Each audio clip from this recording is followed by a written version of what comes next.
इस वीडियो में हम बात करेंगे अपार्टमेंट्स की, फ्लैट्स की। देखिए आजकल जो है अपार्टमेंट्स बहुत ज़्यादा बनने लगे हैं जिसमें फ़्लैट आप ख़रीदते हैं। तो अब एक ऐसे क्वेश्चन का आंसर ढूंढने की कोशिश करेंगे जो काफ़ी लोगों को कंफ्यूज करता है कि अगर आपने कोई फ़्लैट ख़रीद लिया किसी अपार्टमेंट में, तो कल को, क्योंकि हर बिल्डिंग की एक जो है समय सीमा होती है, कल को अगर 70-80 सालों के बाद वो बिल्डिंग गिरा दी जाती है, तो उसमें जिसने फ़्लैट ख़रीदा है उसको कंपनसेशन कैसे मिलेगा। वो जो उसने फ़्लैट ख़रीदा है, क्योंकि एक बिल्डिंग जो है उसमें 100 फ्लैट भी हो सकते हैं, 200 फ्लैट भी हो सकते हैं। तो एक फ़्लैट जो ख़रीदा है किसी ने, अगर आपने एक फ़्लैट ख़रीदा है तो आपका हक कितना है उस ज़मीन पर, और कैसे डिफ़ाइन होगा कि कितनी ज़मीन आपकी है, किस तरीके से होगा। तो वही बात ढूंढने की कोशिश करेंगे उसका आंसर। देखिए जो अपार्टमेंट होता है, जिस ज़मीन पर वो बना होता है उस पर जो मालिकाना हक होता है, जिन्होंने फ़्लैट ख़रीदे होते हैं, चाहे वो 100 फ्लैट है या 200 फ्लैट है, तो जो फ्लैट ऑनर्स होते हैं वो कलेक्टिवली ऑन करते हैं उस लैंड को जिस पर वो बिल्डिंग स्टैंड की गई है। और जो कोऑपरेटिव सोसाइटीज़ होती हैं वहाँ पर क्या होता है कि जिसने भी फ़्लैट ख़रीदा होता है, फ़्लैट ऑनर्स को शेयर मिल जाते हैं। अब जो बिल्डिंग जो है, अगर आपने देखा हो कि बिल्डिंग जैसे पुरानी भी होती जाती है, लेकिन फिर भी उसका जो कीमत है वो बढ़ जाती है। वो जो फ्लैट की कीमत है वो बढ़ जाती है, हालांकि वो पुराना हो रहा है। क्यों? क्योंकि जो लैंड की कीमत है, जो ज़मीन की कीमत है वो बढ़ रही है। तो उसी कारण जो फ्लैट की कीमत है वो भी बढ़ जाती है। अब जो फ्लैट आपने मान के चलिए कोई 100 फ्लैट्स का एक अपार्टमेंट है और आपने एक फ़्लैट ख़रीद लिया, तो आपकी ज़मीन का कितना हिस्सा आपके पास आता है वो कैसे निकाला जाएगा। इसके लिए होता है यूडीएस। यूडीएस का फुल फॉर्म होता है अनडिवाइडेड शेयर इन लैंड। अब इसको अनडिवाइडेड क्यों कहा गया है? क्योंकि इसकी कोई बाउंड्री नहीं होती है। आपका उस ज़मीन पर मालिकाना हक तो है, लेकिन इसमें कोई बाउंड्री नहीं होती है, इसीलिए इसको अनडिफाइंड बोला गया है। आपको नहीं पता होता है कि कौन सा हिस्सा आपका है। लेकिन इसमें यूडीएस जो है ये सिर्फ एक सिक्योरिटी है, ये कंपनसेशन देता है आपको। अगर कल को वो अपार्टमेंट गिरा दिया जाता है या तो उसको डेमोलिश किया जाता है, अगर उस बिल्डिंग की मतलब जो समय सीमा है वो निकल गई है, बहुत साल हो गए हैं उसको, अगर वो बिल्डिंग जर्जर हो गई है तो, या फिर उसको रीडेवलपमेंट किया जाता है, तो जो कंपनसेशन मिलेगा वो यूडीएस के आधार पर मिलेगा। जो भी आपका फ्लैट है वो जितने भी स्क्वायर फीट्स में बना हुआ है उस हिसाब से आपका जो है शेयर निकाला जाएगा। उसके लिए एक फार्मूला होता है, वो मैं आपको बताता हूँ। तो उस हिसाब से आपको कंपनसेशन मिलेगा जो आपने अपार्टमेंट है, जो आपने फ्लैट उसमें ले रखा है। तो उसमें फार्मूला कौन सा है वो मैं आपके साथ डिस्कस कर लेता हूँ। देखिए इसका जो फार्मूला है वो ये है कि इंडिविजुअल अपार्टमेंट का जो सुपर बिल्ट एरिया है, individual apartment super built area मतलब जो आपने फ्लैट ले रखा है, मान के चलिए कोई 2 BHK फ्लैट है और उसका जो एरिया है वो आपका है 1000 स्क्वायर फीट है, तो वो आ जाएगा individual apartment super built area. जो आपका फ्लैट है उसका जितना भी स्क्वायर फीट है वो हो जाएगा इंडिविजुअल सुपर बिल्ट एरिया।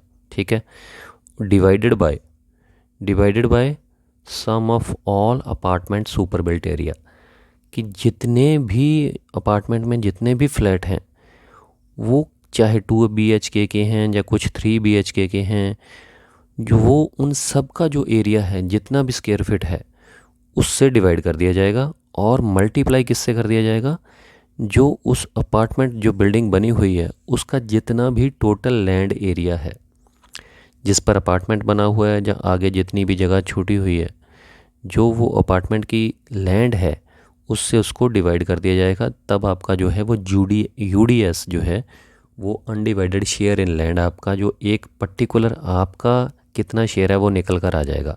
अब मैं आपको इसमें एक एग्जांपल देके निकाल के बताता हूँ कि कैसे आपने यूडीएस निकाल सकते हैं।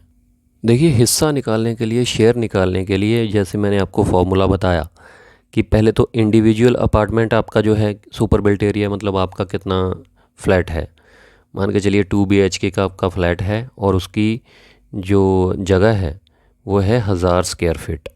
ठीक है, तो ये तो आपका इंडिविजुअल हो गया। अब उसमें आपके अपार्टमेंट में कुछ 3 BHK की भी फ्लैट हैं, कुछ 2 BHK की भी फ्लैट हैं। मान के चलिए कि 50-50 हैं, 50 फ्लैट हैं 2 BHK के और 50 फ्लैट हैं 3 BHK के। तो अब पहले आपको सारे फ्लैट्स, जो 100 फ्लैट्स हैं, उन सारे की आपको स्क्वायर फीट निकालना पड़ेगा कि उन सारे फ्लैट्स की स्क्वायर फीट टोटल कितनी बनती है। आपको तो आपका पता चल गया कि 1000 स्क्वायर फीट का आपका फ्लैट है या 1500 स्क्वायर फीट का आपका फ्लैट है अगर 3 BHK है।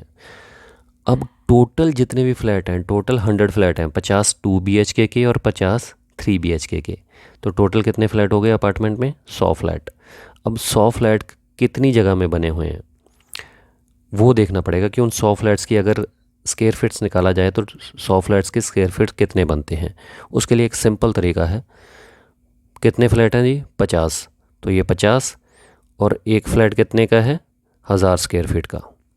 2 BHK निकाल रहे हैं पहले।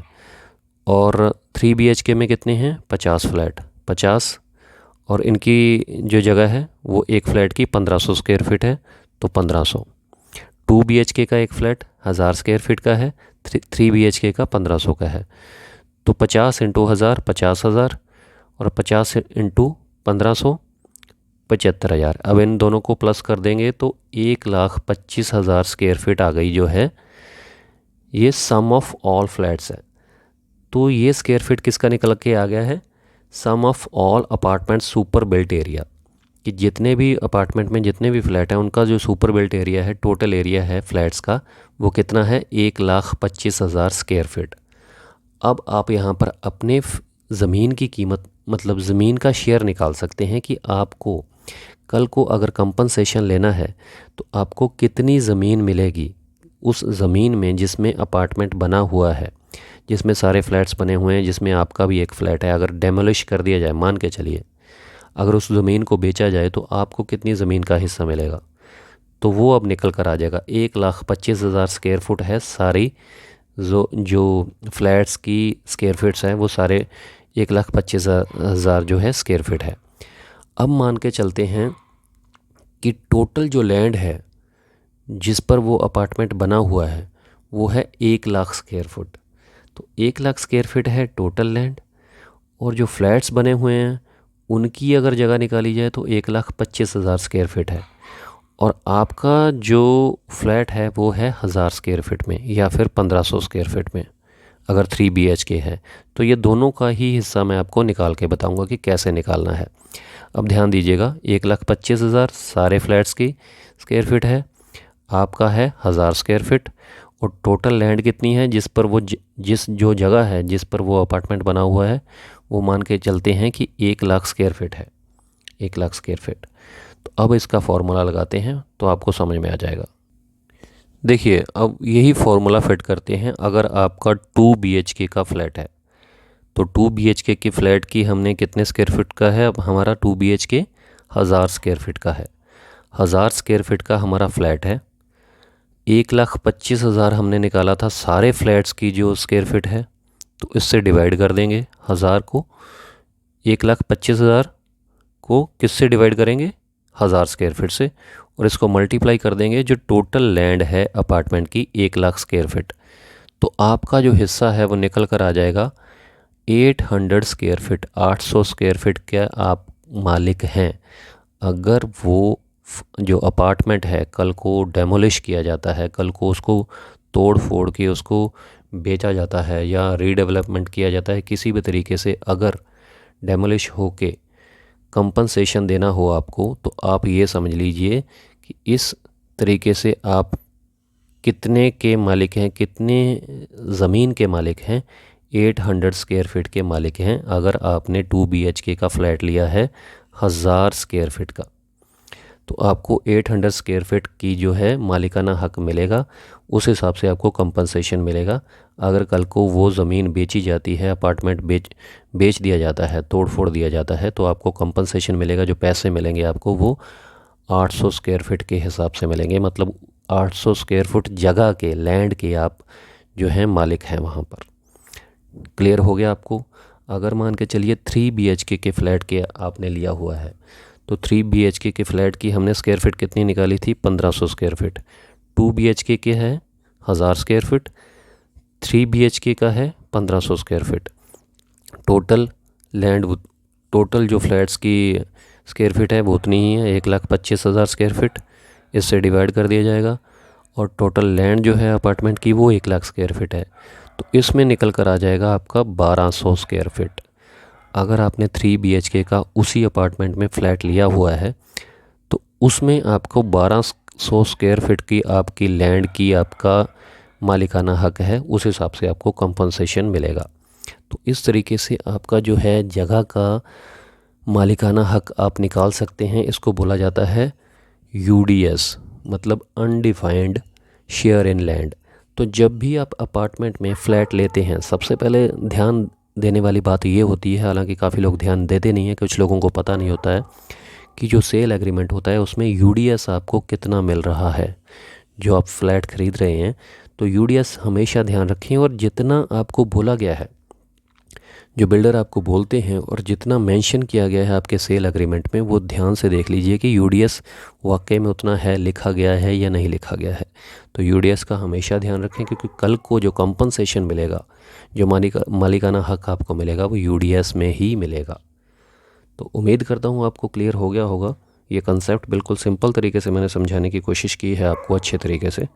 अगर फिर भी कुछ और पूछना चाहते हैं या किसी जुडिशियल पॉइंट पर आप डिस्कस करना चाहते हैं तो कमेंट बॉक्स में कमेंट कर सकते हैं। वीडियो थोड़ी सी भी अच्छी लगी तो लाइक ज़रूर कीजिएगा और मुझे कमेंट करके बताइएगा ज़रूर ये वीडियो आपको कैसे लगी। शुक्रिया ये वीडियो देखने के लिए, धन्यवाद।